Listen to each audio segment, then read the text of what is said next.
सम्राट अशोक भारत के इतिहास के सबसे महान शासकों में से एक थे। उनका शासनकाल मौर्य साम्राज्य के स्वर्ण युग के रूप में जाना जाता है।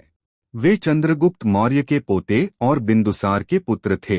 अशोक ने अपने जीवन में कई युद्ध लड़े, लेकिन कलिंग युद्ध के बाद वे पूरी तरह बदल गए और अहिंसा तथा बौद्ध धर्म के अनुयायी बन गए। अशोक का जन्म 304 ईसा पूर्व में हुआ था। वे बचपन से ही बहुत प्रतिभाशाली और साहसी थे।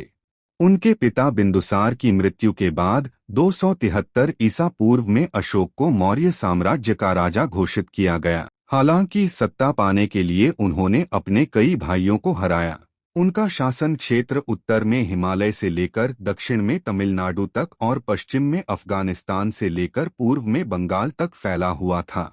अशोक एक शक्तिशाली और विजयी राजा थे। उन्होंने अपने शासन के शुरुआती वर्षों में कई युद्ध लड़े, लेकिन सबसे महत्वपूर्ण युद्ध 261 ईसा पूर्व में कलिंग, आधुनिक ओडिशा, के खिलाफ हुआ। इस युद्ध में हजारों सैनिक और आम नागरिक मारे गए। युद्ध के बाद जब अशोक ने चारों ओर खून और विध्वंस देखा तो उन्हें गहरा पछतावा हुआ। उन्होंने महसूस किया कि युद्ध से केवल विनाश होता है और कोई सच्ची खुशी नहीं मिलती। कलिंग युद्ध के बाद अशोक ने युद्ध और हिंसा का त्याग कर दिया। उन्होंने बौद्ध धर्म को अपनाया और अहिंसा का प्रचार करने लगे। उन्होंने बौद्ध धर्म के प्रचार प्रसार के लिए कई स्तूप और विहार बनवाए। अशोक ने अपने राजदूतों को श्रीलंका, चीन, ग्रीस और अन्य देशों में बौद्ध धर्म का संदेश फैलाने भेजा। अशोक ने अपने विचारों को जनता तक पहुंचाने के लिए कई शिलालेख और स्तंभ बनवाए। ये शिलालेख ब्राह्मी, खरोष्ठी, ग्रीक और अरामाइक लिपियों में लिखे गए थे। उन्होंने अपनी धम्म नीति के माध्यम से सत्य,